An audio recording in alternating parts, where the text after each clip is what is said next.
እየተጋገረው ያለ ነገር እኮ አልኩ በኢሳያስ መሪነት ትግራይ ደግሞ በጣም ለዚህ አማራጭ የሌላት ፈርታይል ስለሆነች ነው ቁስሏን ሁሉ ጊዜ ሐመር የሚያደርገው በዚህ አድርጎ መቆየት ራሱን ያቆያል ኢትዮጵያን ግን ያበጣብጣል ነው ለዚህ ደግሞ ስራ እየሰራ ነው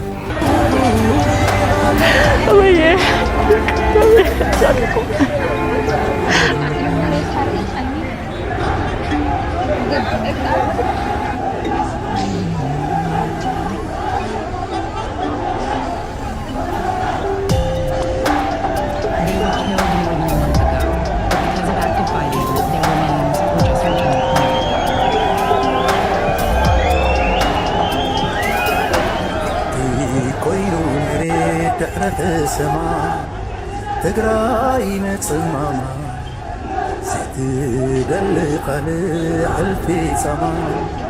ትግራይ ነልባማ ዝተሰርከበ ኩሉ